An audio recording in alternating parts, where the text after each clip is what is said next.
Good evening. My name is CJ Helveston, and this is my audience. Today, my speech is on balancing national security and civil liberties.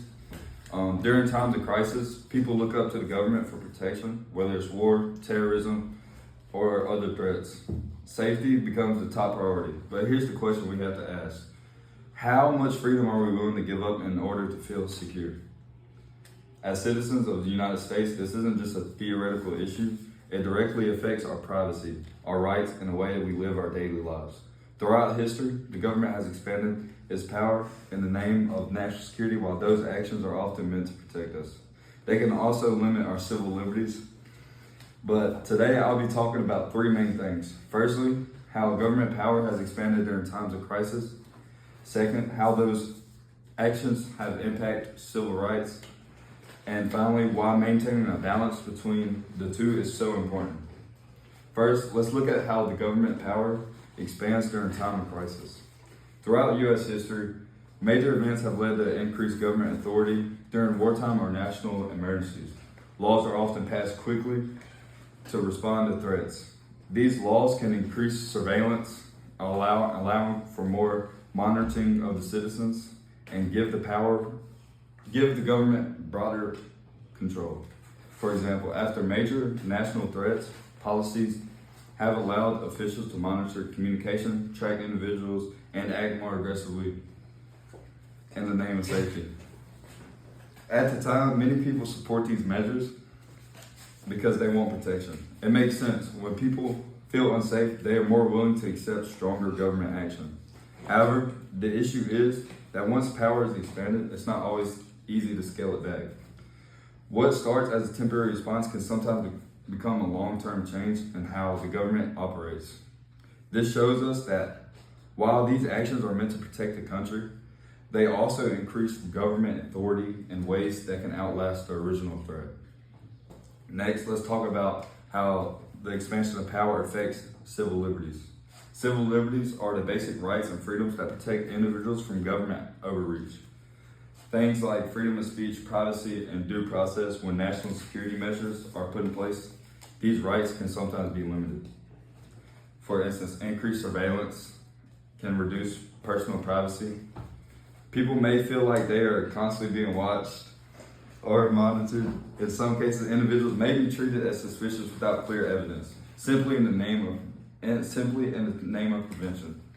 Another impact is on freedom of expression. When government focuses heavily on security, they can be pressured to limit speech that is seen as controversial or potentially threatening.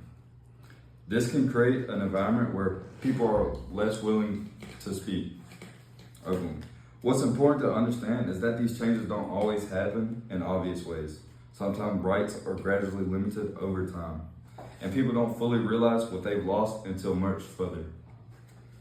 This highlights a key issue. While security measures are meant to protect citizens, they can also come at the cost of the very freedom and define a democratic society.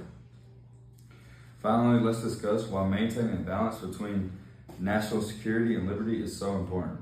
A strong nation needs both safety and freedom. Too much focus on security can lead to excessive control, while too much focus on liberty without security can leave a country vulnerable.